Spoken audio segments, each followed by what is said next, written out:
Buenas tardes, hermanos. Vamos a comenzar con nuestro estudio de Gálatas. Hoy vamos a entrar al capítulo 4, versículo 1 al 7. Entonces vamos a comenzar, hermanos, por examinar el tema de los hijos de Dios, la doctrina maravillosa de la adopción. Pero para recordar un poco, hermano, de lo que Pablo ha estado hablando en Gálatas, nosotros vemos que los falsos maestros judaizantes estaban enseñando que la gente es salvada del castigo divino mediante sus propias obras. Obras de moralidad, obras de religión, y por supuesto esto era la gran mentira, hermanos. Y sabemos que esto es una total mentira de Satanás, ya que Satanás ha cubierto a todo el mundo a lo largo de la historia con esta mentira desde la caída de Adán hasta el día de hoy. El evangelio verdadero de la salvación por la fe únicamente, independientemente de las obras, desgraciadamente ha sido sepultado bajo el poder de la Iglesia Católica Romana. Durante miles de años ellos han sepultado el verdadero evangelio. Viendo un poco de historia, hermanos, la reforma protestante con Lutero consistió en recobrar el hecho de que la salvación era por la fe únicamente y no fe más obras. Eso era totalmente mentira que la Iglesia Católica Romana había establecido en esos tiempos, como si el sistema romano siempre había dicho, y hasta la fecha lo dice, que no podemos malentender el evangelio sin deshonrar a Dios. Esa es una realidad, deshonrar a Cristo, deshonrar al Espíritu Santo. Nosotros vemos, hermanos, que realmente la salvación es únicamente por la fe, no por las obras. Desgraciadamente la iglesia se ha confundido.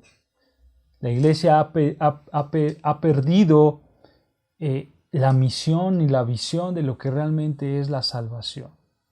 Nosotros debemos de entender que el evangelio verdadero es el que proclama que la salvación es únicamente por Dios. Pero desde el tiempo de la Reforma, imagínense, hermanos, la Iglesia Católica Romana había dicho, es Cristo más obras. Y ahora estamos aquí, hermanos, 500 años después de la Reforma, y la Iglesia de nuestro Señor Jesucristo, la Iglesia que profesa al Señor Jesucristo, todavía está tratando de entender el verdadero evangelio, desgraciadamente. Y esto, hermanos, no es sorprendente. No es sorprendente que la Iglesia de Cristo apenas esté tratando de entender el verdadero evangelio. Esto no es sorprendente debido a que Satanás trabaja muy duro. Satanás trabaja muy duro para derrotar la verdad y obviamente colocar el error donde va la verdad. Y por supuesto que Satanás ha trabajado para que las iglesias quiten la verdad y pongan el error. Entonces, hermanos, siempre estamos en todas las generaciones peleando por el verdadero evangelio. Desde la caída de Adán hasta el día de hoy se ha peleado por el verdadero evangelio. Y la mayoría de los cristianos creen que la salvación es por la fe y las obras. Desgraciadamente es así. La mayoría de los cristianos creen que sí, hay que tener fe en Cristo, pero también hay que tener obras, hay que hacer obras. Y por esa razón, hermanos, hubo una reforma para deshacer esa herejía. Y aquí, hermanos, estamos necesitando de esa reforma. Nosotros necesitamos también de esa reforma de la cual luchó Lutero. Necesitamos reformar nuestra mente para determinar que solamente la salvación y la justificación es por medio de la fe en Cristo. Y obviamente no solo gente que son cristianos falsos lo creen, no, también lo creen cristianos verdaderos hijos de Dios verdaderos. También creen en la fe más las obras. Por eso dice Pablo en Gálatas capítulo 3, versículo 1, les dice a los Gálatas: oh Gálatas insensatos, ¿quién os ha engañado? Aquí vemos gente que ha sido engañada, que ha sido turbada al creer en el evangelio distorsionado. Ellos eran cristianos verdaderos. Ellos fueron convertidos, ellos creyeron en el verdadero evangelio. Pero dice Pablo: oh Gálatas insensatos, ¿quién los ha engañado? Es posible que los creyentes verdaderos sean engañados, estén confundidos y acepten un evangelio falso. Eso es posible. Y por lo tanto, obviamente, sean ineficientes en su doctrina. Eventualmente ellos son inútiles, dice Pablo: oh Gálatas insensatos, inútiles en la proclamación del evangelio. ¿Por qué? Porque se están dejando engañar. El apóstol Pablo aquí está escribiéndoles a las iglesias de Galacia, en la región de Medio Oriente. Él había plantado iglesias en varias ciudades. Obviamente Pablo predicaba el verdadero evangelio que hablaba de la gracia de Dios y de la salvación únicamente mediante la fe en Cristo, únicamente en Cristo y únicamente para la gloria de Dios. Pero algunas personas judías habían venido desde Jerusalén diciendo ser creyentes de Cristo, diciendo haber sido enviados por Jacobo. Obviamente Jacobo era el hermano de nuestro Señor Jesucristo, era la cabeza de la iglesia de Jerusalén. Y ellos fueron enviados con el mensaje de creer en Cristo, pero que no era suficiente. Ellos decían: deben de ser circuncidados según la ley de Moisés y deben de ser adheridos a todas las prescripciones que demanda la ley mosaica, pero Cristo también salva. O sea, tienes que hacer obras, pero también tienes que confiar en Cristo. Así predicaban estos falsos maestros, estos falsos judaizantes. Ellos cuestionaron la fe, pero también metieron las obras dentro de la fe. Pablo dice: esto es una distorsión total. Ese no es el evangelio. Este es otro evangelio, que no es el evangelio santo ni puro de Dios. Obviamente Pablo esto lo dice en el capítulo 1. Y vemos que cualquier persona que predique el evangelio, que distorsione el evangelio, debe de ser condenado. La gente sigue predicando un evangelio distorsionado. Inclusive en la actualidad lo sigue predicando. Lutero, en la Reforma, estaba leyendo 2 libros. Obviamente estos 2 libros que inspiraron que Lutero clavara sus tesis en las puertas de la iglesia de Wittenberg. Él estaba leyendo Gálatas y también estaba leyendo Romanos. Cuando él acabó de leer esos libros, él fue convertido en su espíritu, se le reveló la verdad de Dios, se le iluminó la verdad de Dios, mejor dicho, y él clavó su famosa tesis. Él protestó en la iglesia de Wittenberg. Pero hermanos, obviamente Lutero conocía el sistema religioso. Él sabía que estaba mal dentro de su corazón. Pero él no se había convertido hasta que leyó Romanos y Gálatas. Y ahí, en ese instante, esos libros sacudieron su alma, por así decirlo, y el Espíritu Santo lo usó de una manera muy grande. Entonces, hermanos, nosotros tenemos que regresar a estos libros y asegurarnos de que realmente entendemos el evangelio. Y por eso el libro de Gálatas es un libro para todos los creyentes en todos los lugares y en todos los tiempos de la historia de la iglesia. ¿Para qué? Para que nosotros nos aseguremos de que estamos aferrándonos a la verdad. Y a su vez proclamamos la verdad que es la salvación únicamente por medio de Cristo. Nosotros vemos, hermanos, cuando leemos Gálatas, que Pablo es apasionado por el verdadero evangelio. Él es agente de su declaración de Dios. Dios usa a Pablo, pero Pablo realmente está apasionado por el verdadero evangelio. Por supuesto que es Dios quien escoge a Pablo para escribir las 13 cartas que nosotros encontramos en todo el Nuevo Testamento. Pero Pablo escribe en Gálatas el corazón del evangelio, que es la salvación mediante la fe, independientemente de las obras. Él escribe Gálatas para reafirmar esta verdad.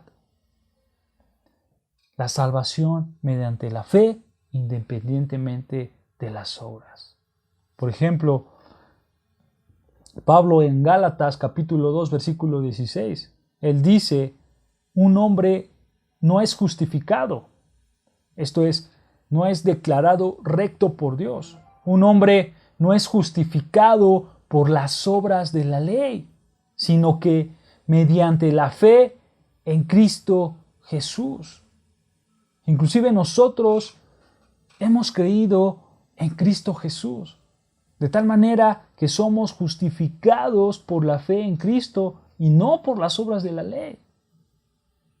Debido a que por las obras de la ley ninguna persona puede ser justificada. Él dice lo mismo 3 veces en un versículo. No es por la ley, es por la fe en Jesucristo. Ahí en el capítulo 3 de Gálatas, versículo 6, él usa a Abraham como una ilustración. Pablo dice, Abraham creyó a Dios y le fue contado a él por justicia. Abraham fue salvo de la misma manera en que toda persona es salva por la fe en Dios. Y ahora que Cristo ha venido, la fe en Cristo es requerida. Pero la salvación es por la fe, hermanos, por la fe. Ahí mismo en Gálatas 3, versículo 9 dice, aquellos que son de la fe son bendición por Abraham al creyente. Versículo 11, que nadie es justificado por la ley ante Dios. Es evidente porque el justo por la fe vivirá. ¿Se dan cuenta, hermanos? Es por la fe, por la fe. Pablo cita aquí en este versículo 11 a Habacuc 2, versículo 4, en el Antiguo Testamento. El profeta está diciendo, la salvación es por la fe. No hay otro método, es solamente por la fe. Y Pablo lleva este tema hasta el versículo 22, ahí en Gálatas 3, versículo 22. La Escritura ha encerrado a todo, ha encarcelado a todos bajo pecado. De tal manera que la promesa de salvación que vino originalmente a Abraham y mediante Abraham al mundo, la promesa por la fe en Jesucristo puede ser dada a aquellos que creen. Que creen, hermanos. El pecado nos encarcela, pero hay una promesa que fue por medio de Abraham al mundo, que es creer en Jesucristo, creer en su simiente. Creer en Cristo, esa simiente es Cristo.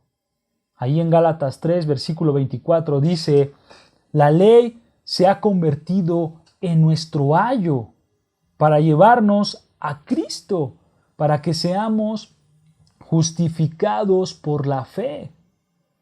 Versículo 26, todos vosotros sois hijos de Dios mediante la fe en Cristo Jesús. Este, hermanos, es el corazón maravilloso de la salvación. No es algo que tú ganas. Es un regalo que tú recibes al creer. Somos justificados por la fe.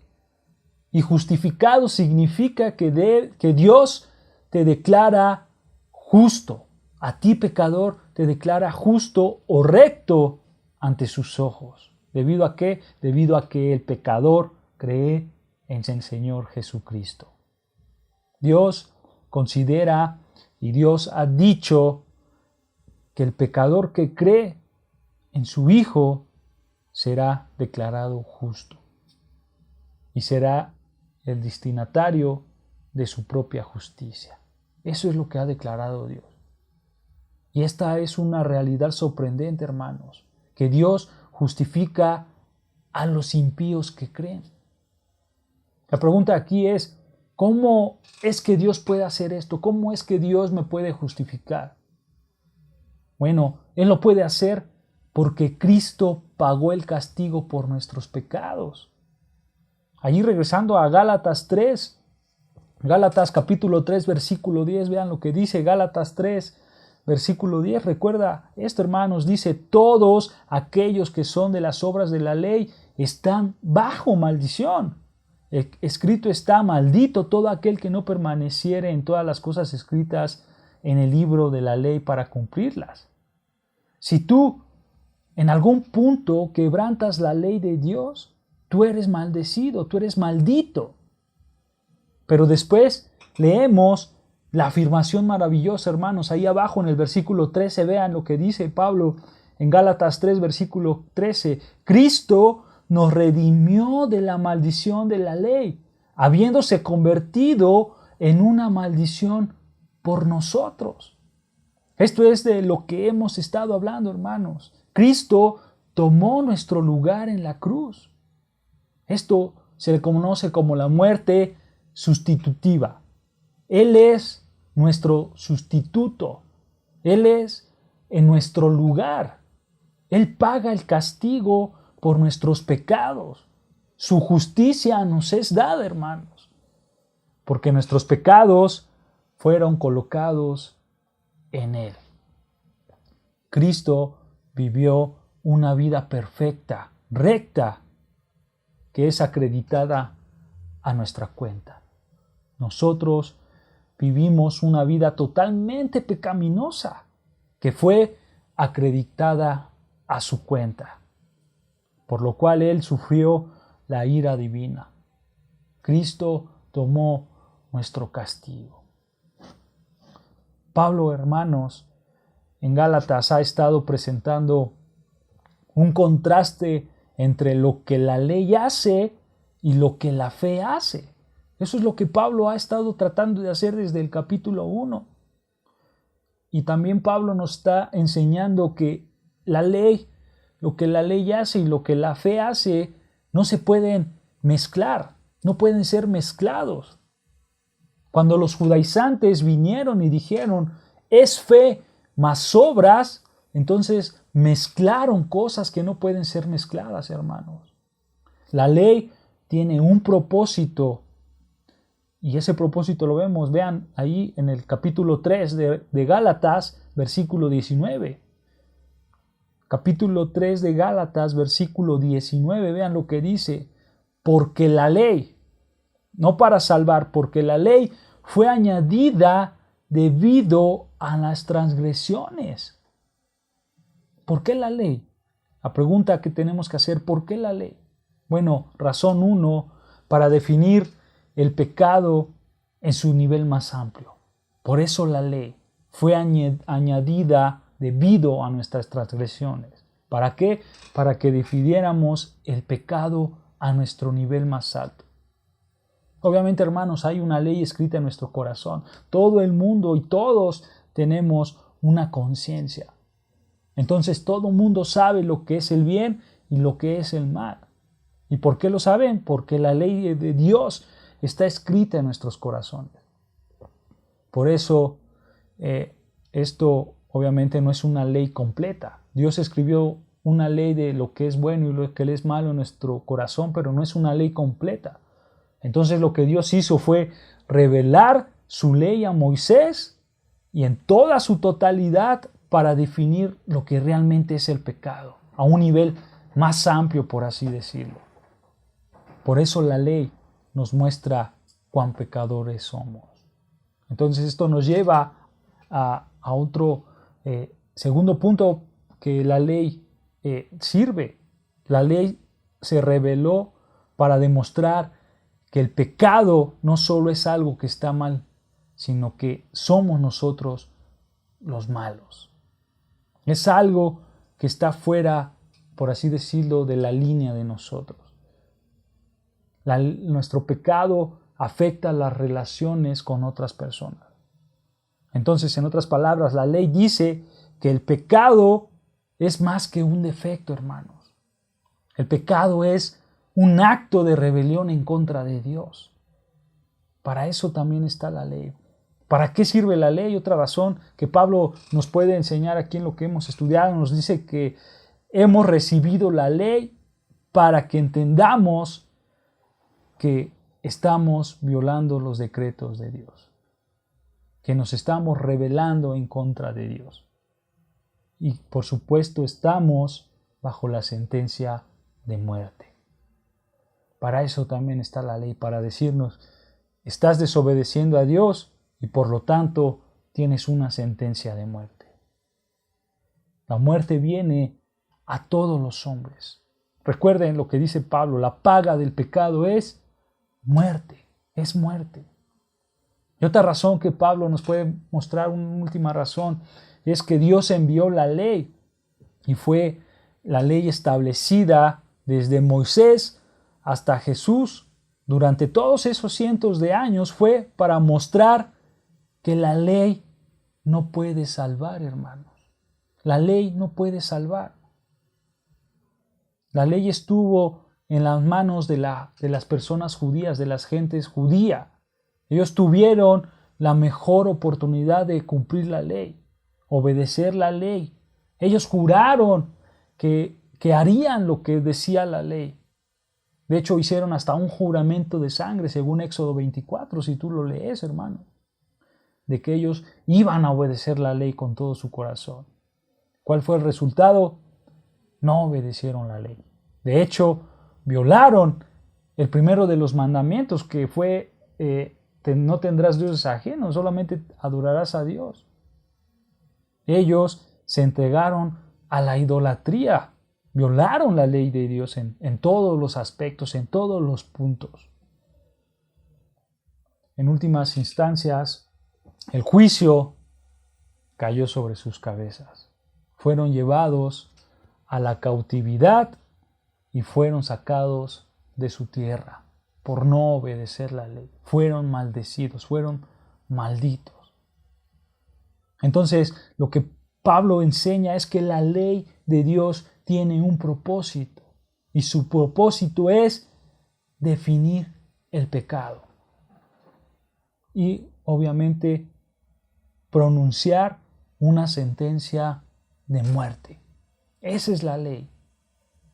La ley no tiene la intención de salvar, tiene la intención de hacer exactamente lo que acabamos de decir: mostrar el pecado y sentenciar a muerte.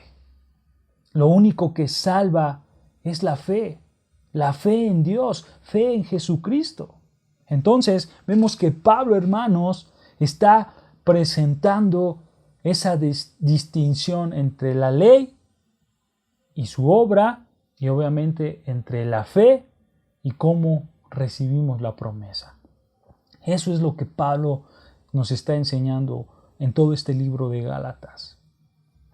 Hay un hombre, hermanos, llamado Juan Wesley. Juan Wesley fue el iniciador de un grupo de personas allá en Inglaterra, que este grupo de personas junto con Juan se hacían llamar el Club Santo. Él y sus amigos día a día seguían el día de reposo, guardaban el sábado, guardaban el día del Señor, el domingo iban a la iglesia. Entonces, tanto el sábado como el domingo se apegaban de manera muy minuciosa a todas estas preocupaciones religiosas que ellos tenían. Este Club Santo que se hacían llamar. Ellos daban limosnas generosamente a los pobres, ellos daban a la iglesia, ellos leían la Biblia, ellos ayunaban, ellos oraban. Entonces este grupo de hombres, de hermanos, hacía todo esto y por eso ellos se hacían llamar el Club Santo. Pero Juan Wesley dijo que él y sus compañeros estuvieron encadenados en las cadenas de su propia religión de justicia personal. ¿En qué estaban confiando ellos? Ellos estaban confiando en sus obras para su salvación. Eso es lo que ellos estaban haciendo. Pasó el tiempo, pasaron algunos años, y Juan Wesley, con sus propias palabras, dijo esto. Voy a citar, hermanos, dijo: llegué a confiar en Cristo únicamente para salvación. Después de tantos años él pudo decir esto. Él hacía obras, él oraba, él leía, él daba dinero, pero después de tantos años dijo: llegué a confiar en Cristo únicamente para salvación. Aquí experimentó por primera vez en su vida lo que él dice que fue la certeza de que su pecado había sido perdonado.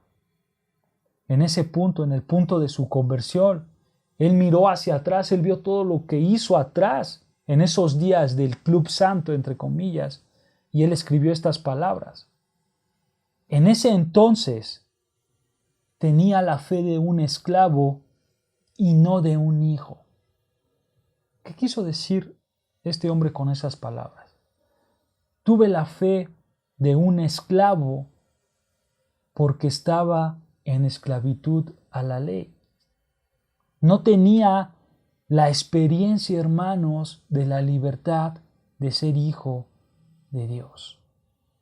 No lo tenía. Él era un esclavo de la ley. Él no tenía esa libertad como hijos de Dios. Y de eso, hermanos, Pablo nos empieza a enseñar en Gálatas capítulo 4, versículo 1 al 7. Acompáñenme a Gálatas 4, que es lo que vamos a estudiar, hermanos. Gálatas 4, 1 al 7.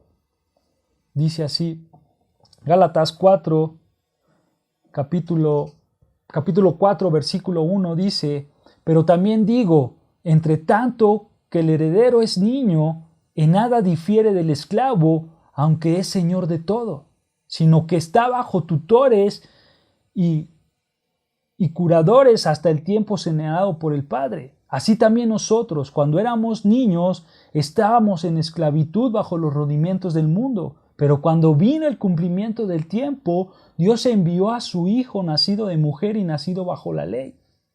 Y por cuanto sois hijo, Dios envió a vuestro corazón el espíritu de su Hijo, el cual clama: Abba, Padre. Así que ya no eres esclavo, sino hijo. Y sí, hijo, también heredero de Dios por medio de Cristo. Juan Wesley dijo: éramos esclavos y no hijos. Y eso es, hermanos, lo que exactamente el versículo 7 está enseñando de Gálatas 4. Así que ya no eres esclavo, sino hijo. Y sí, hijo, también heredero de Dios por medio de Cristo. ¿Qué significa eso? ¿Qué significa cuando él dice que era un esclavo? Él quiere decir que él era un esclavo a la ley. Y sí, hermanos, ya que la ley es un gran enemigo, un enemigo muy cruel, porque no importa cuánto tú te esfuerces por tus buenas obras, tú no puedes hacer lo suficiente y no puedes evitar el pecado. Y entonces ahí es cuando la ley se convierte esencialmente en nuestro ejecutor. Tú violas la ley y la ley te sentencia a muerte. La ley es pronunciada sobre ti y la muerte es pronunciada sobre ti. La ley te puede llevar hasta a un punto de desesperación.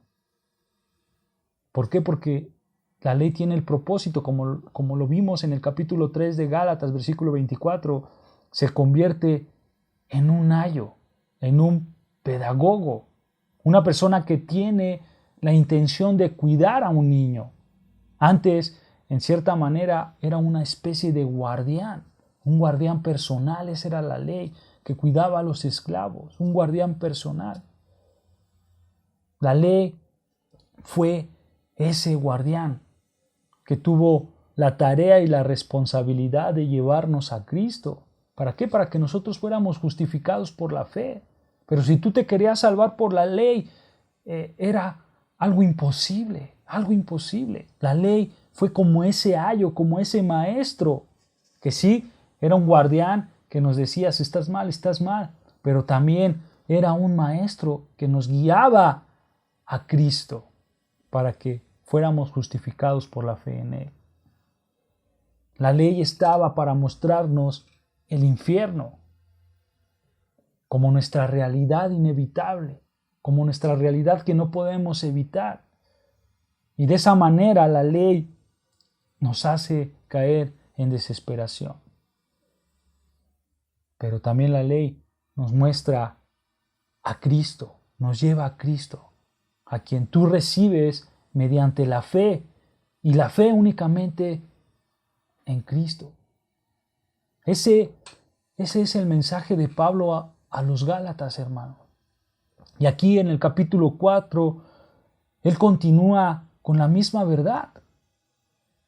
Él presenta un contraste entre la condición del hombre cuando está bajo la ley y en contra de la condición en Cristo. Cuando Cristo es el destinatario de esa promesa. Cómo nosotros pasamos de la esclavitud de la ley a la libertad en Cristo. Ahora Pablo nos los vuelve a repetir. Más bien no es que lo repita, sino que Pablo lo hace más expansivo. Pablo amplía nuestro entendimiento de manera más profunda y de maravillosa acerca de que estamos en la esclavitud de la ley, pero ahora pasamos a la libertad en Cristo. Obviamente, hermanos, todavía el tema principal que Pablo está abordando aquí en el capítulo 4 es la justificación por la fe, únicamente Cristo. Pero los términos que utiliza Pablo son más profundos, son más ricos, por así decirlo. Conforme nosotros vamos llegando, vamos a entender la doctrina de la adopción. Lo que significa ya no ser un esclavo, sino ser un hijo. Eso es lo que vamos a ver, hermanos, la doctrina de la adopción. Esta doctrina es una de las doctrinas más preciadas, hermanos, más maravillosas para todos los cristianos, hermanos. Sabemos que la realidad de la salvación es que la doctrina que podemos ver es la doctrina de la regeneración. También tú tienes la doctrina de la justificación. También tienes la doctrina de la conversión. También tienes la doctrina de la unión. También tienes la doctrina de la santificación. Pero también tienes la maravillosa doctrina de la adopción. Esa es la realidad de la salvación, hermanos.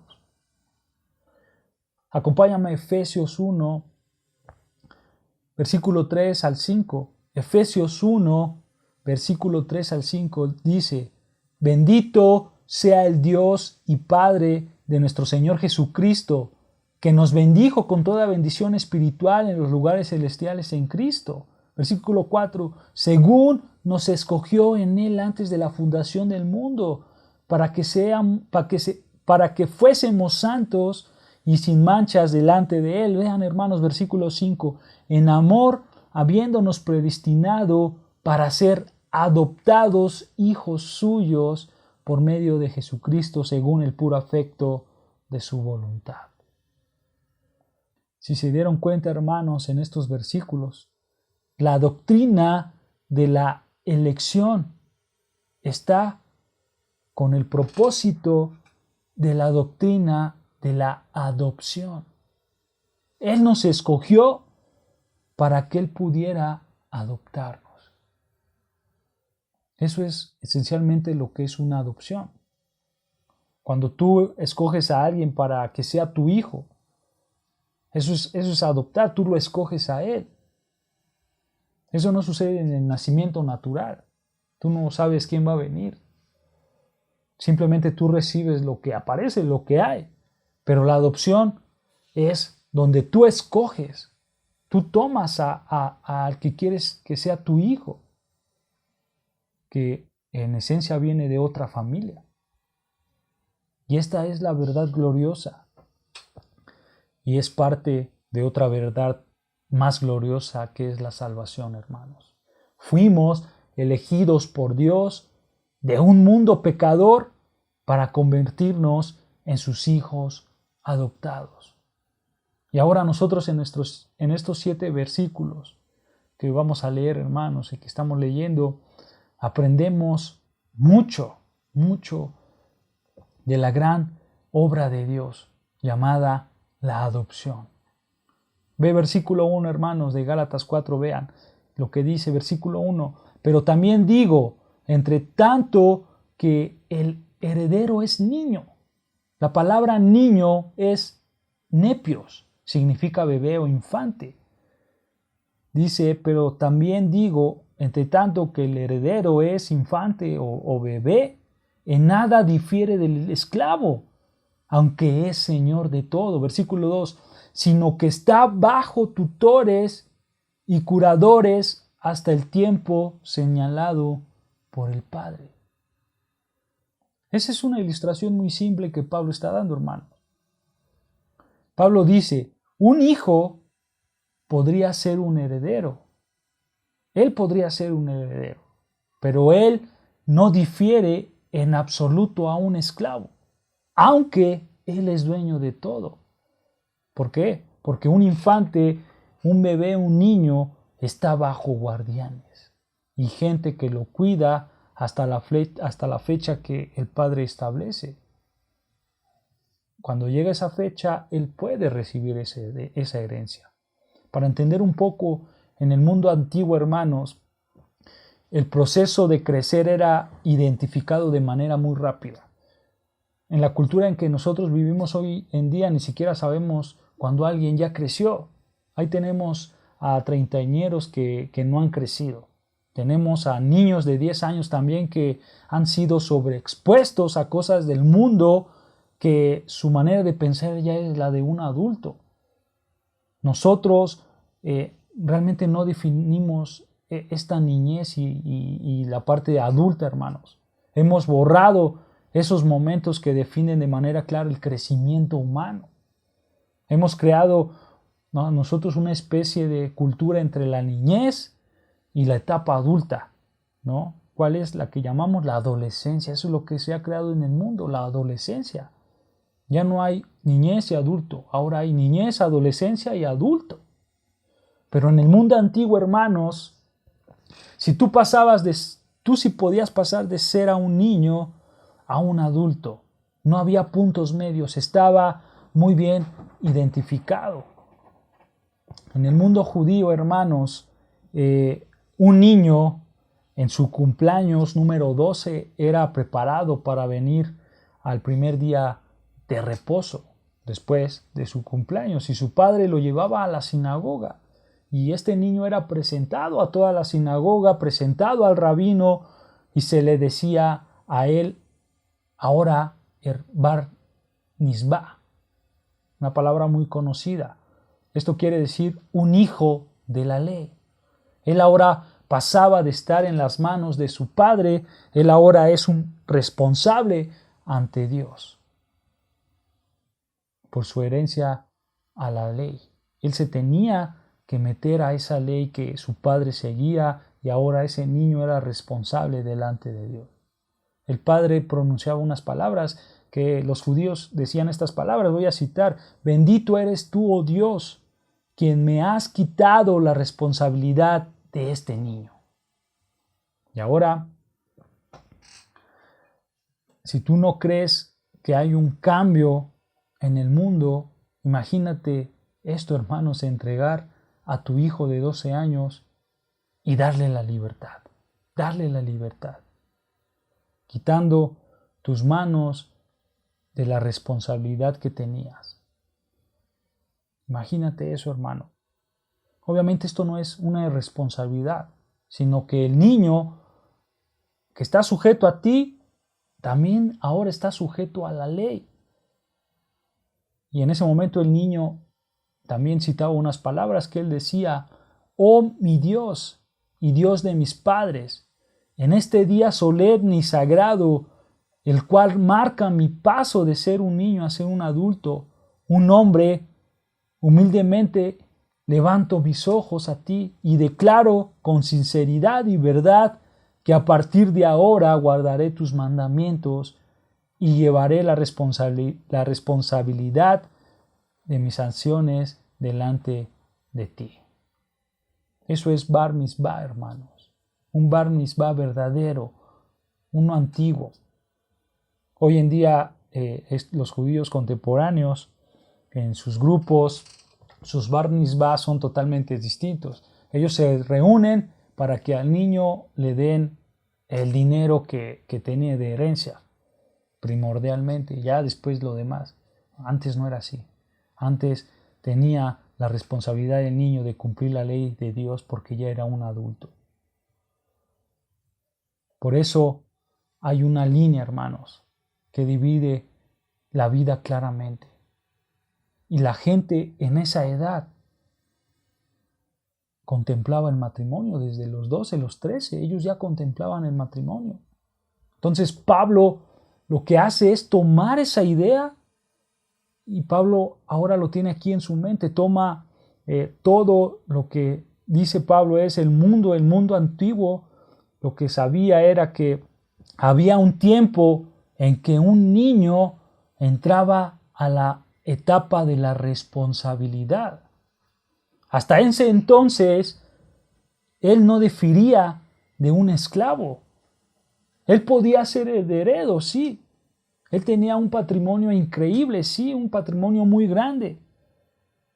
Él podía tener poder grande, pero algún día será de él por medio de la promesa. Pero todavía no está ahí porque es un niño. Todavía es un niño y por lo tanto está bajo guardianes y gente que lo cuida. Aunque él es el heredero, por supuesto. Aunque él es el que un día poseerá todo esto. El dueño legal él será algún día. El amo de todo. Pero durante la niñez, él no es mejor que un esclavo en ese sentido, hermano. Él no le dice a nadie qué es lo que tiene que hacer. Más bien al contrario, le dicen a él lo que tiene que hacer. Él es el heredero por derecho, pero él no es heredero de pacto, no es heredero de hecho aún. Mientras que él es un niño, dice Pablo, que él estaba bajo guardianes, bajo gente que lo cuida. Guardianes y administradores sería como los pedagogos. El tutor era el esclavo en los que la familia confiaba, eran los que cuidaban al niño. Esto era como que muy parecido a un mentor para entendernos más. Y ellos eran sus guardianes. Cuidaban al niño como un pedagogo. Y ahí en el versículo 24 del capítulo 3 nos enseña todo esto. Pero él no podía recibir su patrimonio. Él no puede administrar todavía su patrimonio. Él de hecho no puede tomar su herencia. La promesa está esperándolo. Pero su espera es hasta su madurez, hermanos. Hasta su madurez. Mientras que él es un niño, dice Pablo que no es diferente a un esclavo. Él recibe órdenes. Él no las da hasta la fecha establecida por el Padre. Pero ahora recuerda, hermanos, hablamos de tiempos muy definidos. El Padre establecía la fecha. Él establecía la fecha. Esta es la fecha cuando tú te conviertes en un hombre, cuando tú te conviertes en alguien responsable a la ley de la tierra. Si eres un griego romano, hermanos, lo que hacía era que la ley de los dioses tú la tenías que establecer y tú la tenías que cumplir, pero para los judíos se tenía que cumplir la ley de Dios, la ley verdadera, hermanos, al único Dios verdadero. Era un tiempo fijo, un tiempo establecido. Y de esto está hablando Pablo. Ahí en Gálatas 3, hermanos, continuando en Gálatas capítulo 4, versículo 3, vean lo que dice Gálatas capítulo 4, versículo 3, dice: así también nosotros, ahora, dice Pablo, él pasa de la ilustración a la aplicación. Ya te enseñé lo que es un niño y un esclavo. Ahora, también así nosotros. Ahí va la aplicación, dice Pablo. Así también nosotros, cuando éramos niños, estábamos en esclavitud bajo los rudimentos del mundo. Ese es el periodo de tiempo, hermanos, antes de que nos convirtiéramos en hijos maduros, antes. Esto, hermanos, es la verdad de los judíos. Los judíos, en un sentido, estaban bajo la promesa de Abraham. A través de Abraham iba a ir a Israel y después a todo el mundo. Y después fue atraída por el pacto de David, por los profetas, y después pasamos hasta el nuevo pacto. Y ahí es cuando la promesa de la salvación fue dada. La herencia estaba esperándonos, hermanos, pero no estaba disponible para aquellos que estaban en la infancia, en la niñez. Por eso dice Pablo, así también nosotros cuando éramos niños. Un infante, un niño, estaba en la esclavitud. Aquellos que controlaban su vida.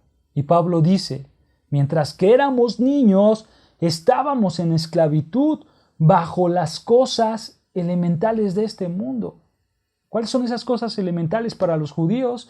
Su esclavitud esencialmente era definida por la ley de Dios, por la ley escrita de Dios, como también por la voluntad de sus padres, por supuesto, pero para el gentil también su esclavitud era por la ley de Dios y por la ley escrita en sus corazones, y por supuesto también por las decisiones de sus padres.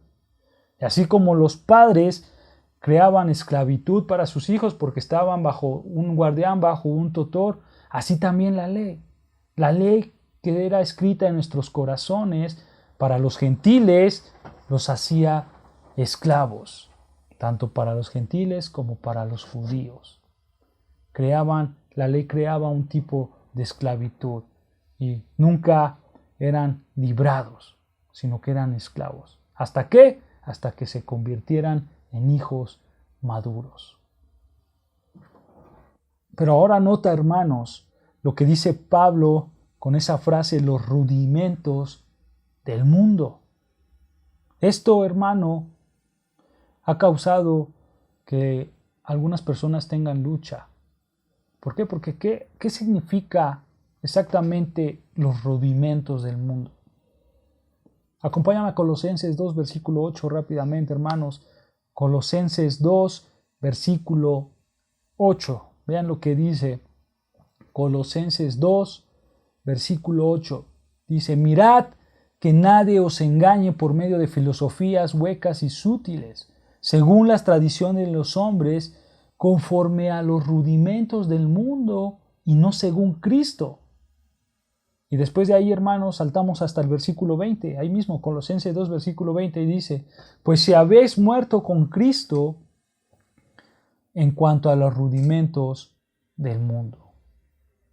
Entonces, ¿cuáles son los rudimentos o principios elementales del mundo? Según Colosenses, son las cosas a las que tú eres cautivo antes de Cristo. Lo que sea cual sea, es tu esclavitud, sea cual sea.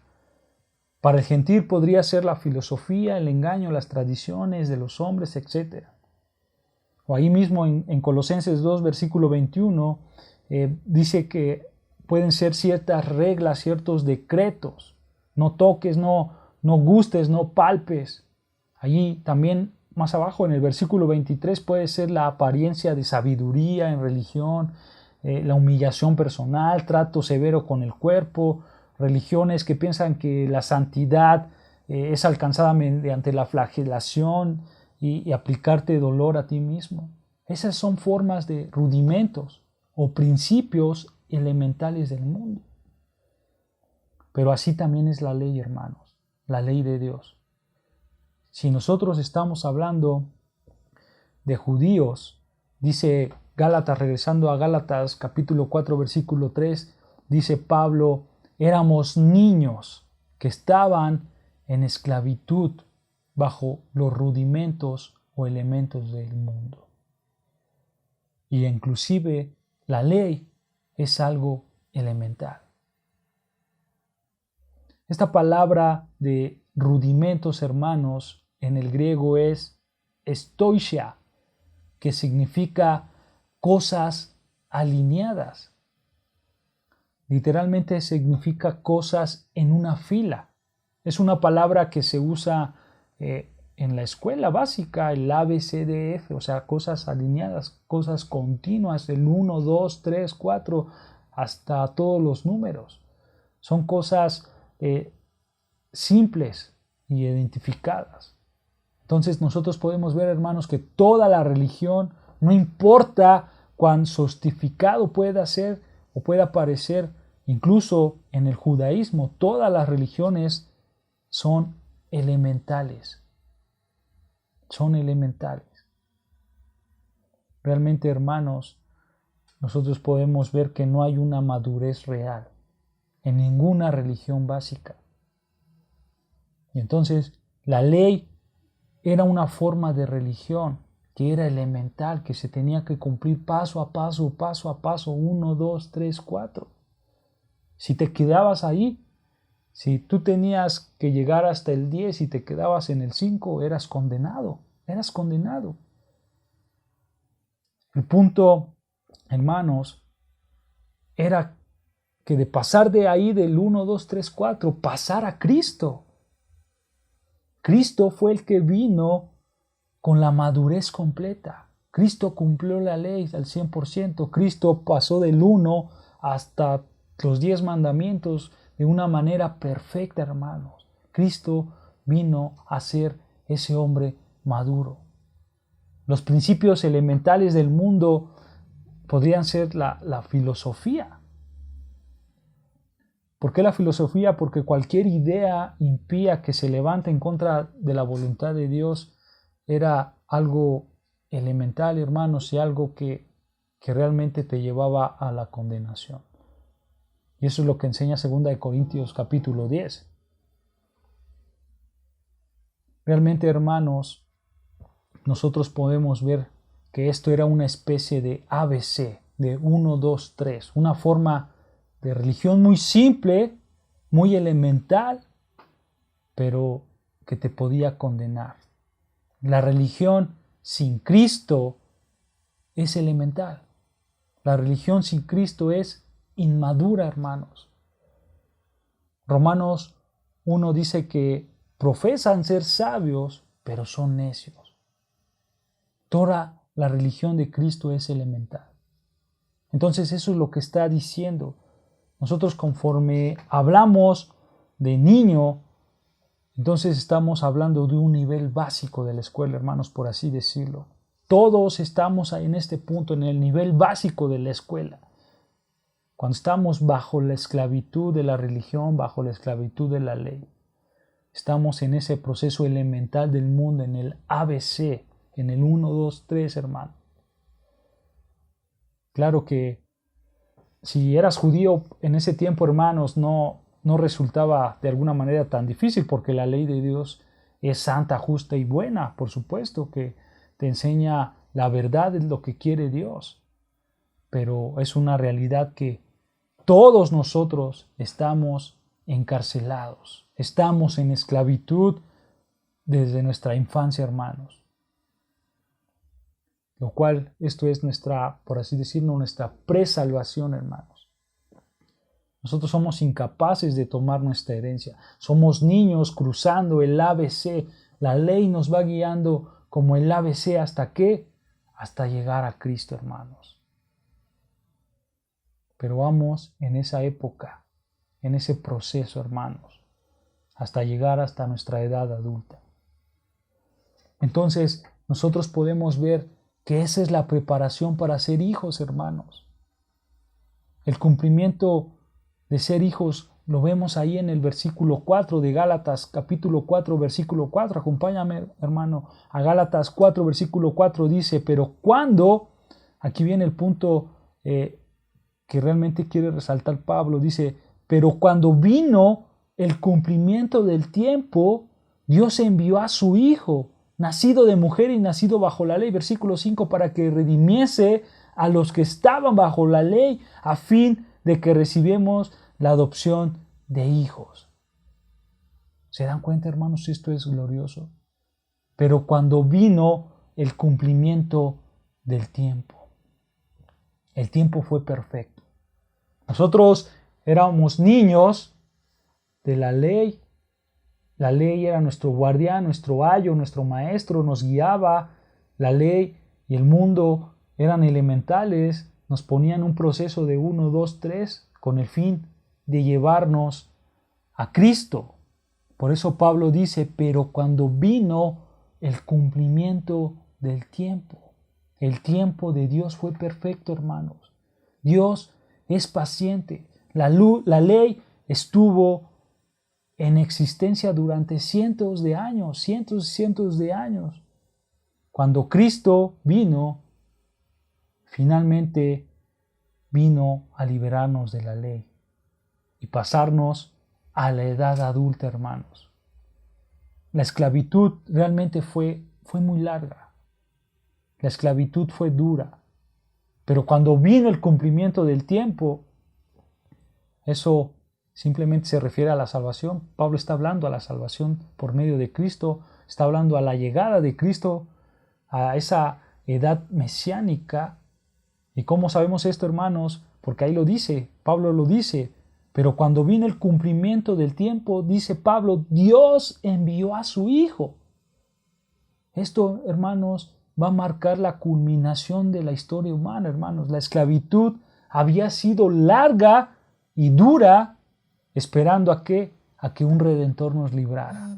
El cumplimiento del tiempo, el tiempo perfecto, el tiempo exacto, inclusive desde un punto de vista humano, fue un tiempo perfecto. La ley fue conocida por los judíos y después los judíos fueron cautivados y llegaron a la cautividad de Babilonia. Cuando regresaron a la tierra, ellos nunca jamás adoraron a un ídolo. La idolatría literalmente había sido quitada de ellos por su cautividad, hermanos. Entonces, hermanos, en términos religiosos, la cautividad babilónica había resultado en que los israelitas finalmente se volvieron de los ídolos y se concentraron en el único Dios verdadero. En ese tiempo, hermanos, eso limpió el camino, por así decirlo, en un sentido, hermanos, para la venida de Cristo. También nosotros podemos ver que el canon del Antiguo Testamento ya había sido terminado, hermanos. El canon ya había sido terminado por un buen tiempo. Y también ellos ya tenían la ley y los profetas y los escritos sagrados. Y estos escritos eran tan necesarios, hermanos, para entender a Cristo. Por esa razón, Él dice, si conocieren las Escrituras, sabrían quién soy yo. Eso es lo que dice Dios. Y si hablamos culturalmente, hermanos, Alejandro Magno había hecho que fuera un mundo griego. Esto significaba que había un idioma en común, hermanos. Este idioma se extendía por todos esos grupos étnicos y por toda el área de de casi media tierra, hermanos, y todos conocían un solo idioma. Ese idioma era el griego, el cual entonces esto permitió que los libros del Nuevo Testamento fueran escritos en un solo idioma para que todo el mundo pudiera leerlos. Y si hablamos políticamente, hermanos, el poder del Imperio Romano, que también abarcaba mucho territorio. ¿Y qué es lo que pasó? Que el poder del Imperio Romano políticamente empezó a construir muchos caminos alrededor del mundo. ¿Esto para qué? Para que por todos lados el Evangelio pudiera entrar, el Evangelio pudiera ser llevado al mundo. Nosotros podemos leer esto en el libro de Hechos. Entonces, hermanos, nosotros podemos ver que desde el punto de vista simple, viendo las cosas que pasaban en el mundo, podemos ver que era un gran tiempo. Era el tiempo perfecto de Dios. Él envió a su Hijo en el tiempo perfecto. Pero vean lo que Pablo no está diciendo que Él creó a su Hijo, no. Dice que Él lo envió. Él ya existía. Dice Juan 1:14, hermanos, recuerden este pasaje, en el principio era el Verbo, y el Verbo era con Dios, y el Verbo era Dios. Y aquel Verbo fue hecho carne. El Hijo eterno se convirtió en hombre. Dios envió a su Hijo. Él es Dios, hermanos. Él es la representación exacta de Dios. Él es Dios en carne humana. Y vimos, hermanos, dice Juan con sus gloriosas palabras, gloria como la del unigénito del Padre, lleno de gracia y de verdad. Es el Hijo de Dios. Por esta razón, hermanos, es que los evangelios del Nuevo Testamento presentan un mensaje tan claro de la deidad de Jesucristo. Él no llegó a existir en este punto, hermanos. Él ya existía, hermanos. Dios simplemente lo envió. Lucas, capítulo 1, versículo 32 y 35, lo llama el Hijo del Altísimo. Eso quiere decir que Él lleva la naturaleza del Dios Altísimo. A Él, en su bautismo, le dijo Dios, tú eres mi Hijo amado. Dios envió a su Hijo. Él es deidad, hermanos. Pero no solamente deidad. Él dice que fue nacido de mujer. Dice Pablo, fue nacido de mujer. Él fue nacido de mujer. Humanidad completa, hermanos. Él tuvo que ser de Dios para cumplir la persona divina, para vencer al pecado y la muerte, pero Él tuvo que ser hombre para ser el sustituto de nosotros. Él tuvo que ser Dios para tener el poder de una vida eterna, pero también tuvo que ser Dios para conquistar al pecado, pero también nosotros vemos que tuvo que ser hombre para tomar el lugar del pecador. Él es el sacrificio perfecto. Él es hombre, Él es nuestro sustituto, pero también Él es Dios, que vence al pecado y a la muerte por nosotros. Además, hermanos, ahí en el versículo 4 dice acerca de Jesucristo que Él nació bajo la ley. Gálatas 4:4 dice que Él nació bajo la ley. Cuando Él vino, la ley todavía estaba en su lugar y Él se adhirió a esa ley de Moisés. En todo lo que la ley decía, Él fue circuncidado al 8º día. Cuando era un niño, Él fue fiel a la ley, Él fue santo, Él fue inocente, Él fue sin mancha, separado de todos pecados. Él cumplió con toda justicia, Él guardó toda la ley que había establecido Dios, porque Él fue nacido bajo la ley. Como cualquier otro hombre, Él fue nacido como cualquier otro hombre judío. Él era responsable para cumplir la ley. Y por supuesto que Cristo la guardó de manera perfecta. Y Él entonces fue más allá y literalmente, aunque Él era inocente, se convirtió en maldición por nosotros. Eso es lo que dice Gálatas 3:13. Murió en nuestro lugar como el sustituto perfecto por nosotros. Romanos 8:3, hermanos, dice, porque lo que era imposible para la ley, por cuanto era débil por la carne, Dios envió a su Hijo en semejante de carne de pecado, y a causa del pecado condenó al pecado en la carne. Noten ahí, hermanos, en Romanos 8:3 que Pablo dice, porque lo que era imposible para la ley.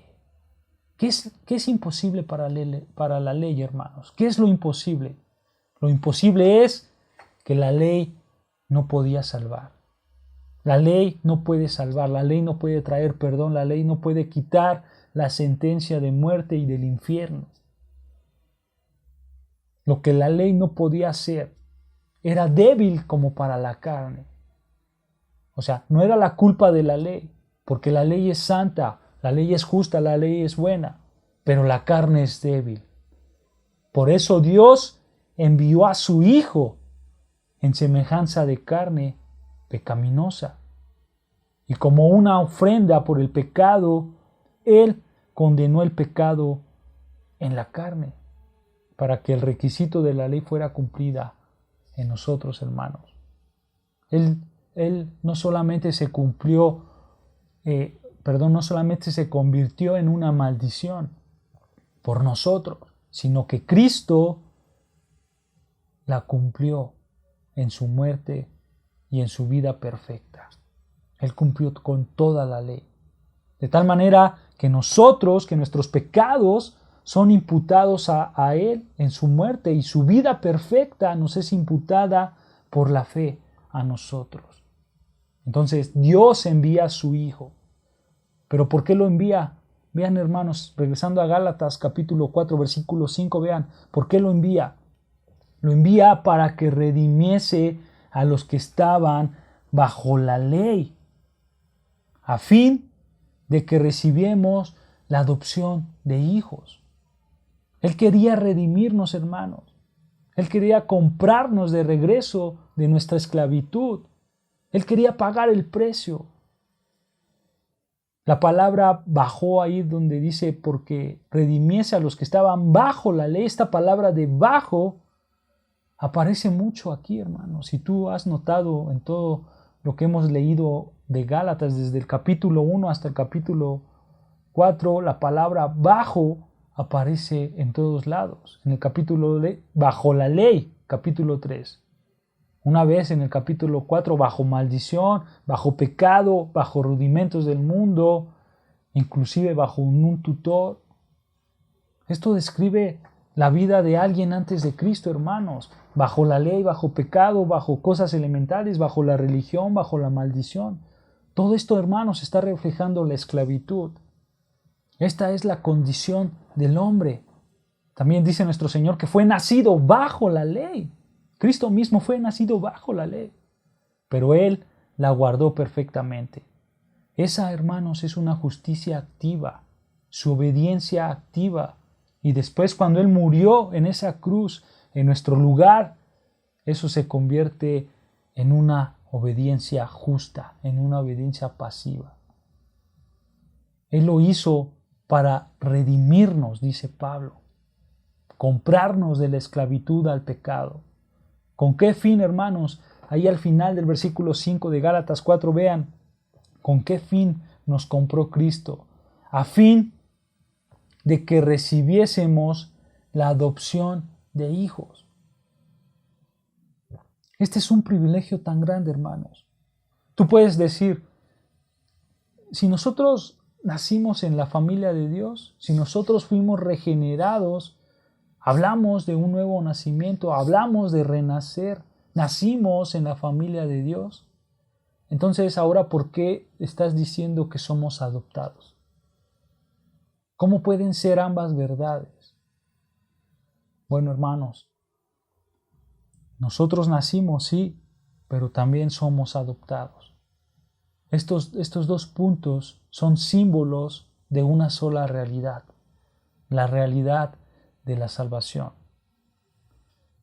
La salvación es un tema muy amplio que podemos ver que nacimos de nuevo, pero también podemos ver la adopción que Dios nos da. Son diferentes aspectos de nuestra salvación. Fuimos regenerados y eso nos dio vida, pero también fuimos escogidos y adoptados. Ambos son verdad, hermanos.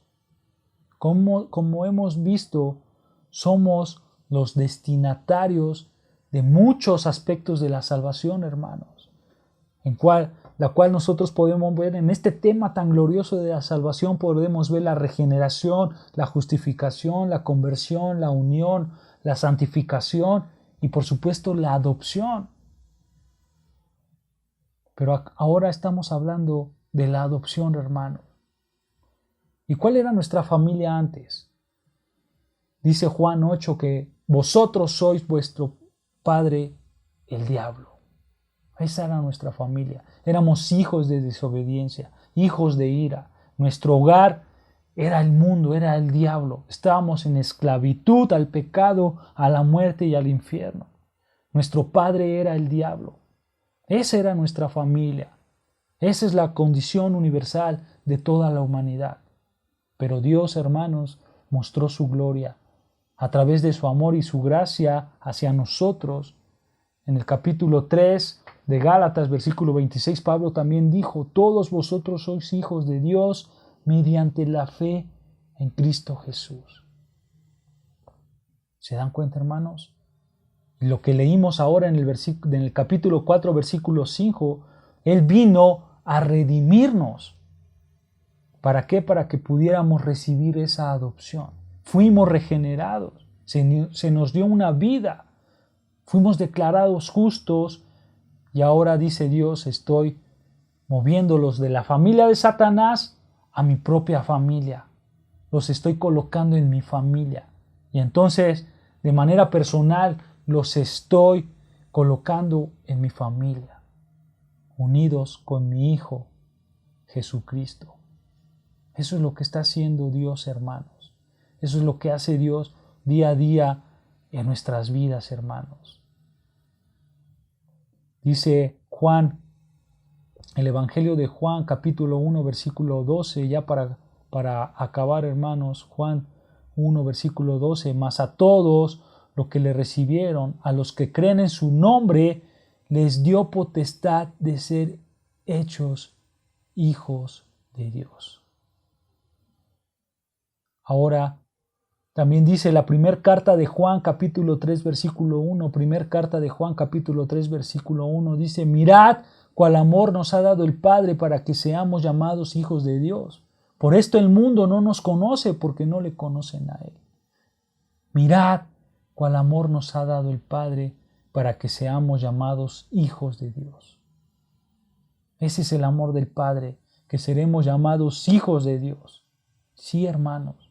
Volvimos a nacer, volvimos a ser nuevas criaturas con una vida nueva, pero también fuimos doblemente colocados dentro de la familia de Dios. Nosotros fuimos escogidos y fuimos adoptados y sacados del reino de las tinieblas al reino de la luz, hermanos. Esto es lo que significa ser un hijo de Dios. Ser un hijo de Dios, hermanos. Y eso es lo que se está refiriendo el capítulo 7 de Gálatas 4. Un heredero a través de Dios. Ya no somos esclavos, hermanos, sino que ahora somos hijos, somos herederos. Antes éramos esclavos, éramos niños inmaduros. No éramos mejor que un esclavo. Pero ahora somos herederos, porque por medio de Cristo llegamos a esa madurez espiritual. Si tú vives apartado de Cristo, si tú vives apartado de la fe, no importa cuán religioso seas, no importa cuán moral seas, si tú vives apartado de Cristo, y de la fe, entonces estás en esclavitud, estás bajo la ley, estás bajo pecado, bajo maldición, eres cautivo de estos elementos simples del mundo. Y por supuesto, hermanos, serás condenado. Pero hay una promesa, y es que si tú sigues el camino de Dios y en fe crees en su Hijo, entonces vas a ser completamente maduro y serás heredero de esa promesa, el cual es ser hijo de Dios. Serás hijo de Dios.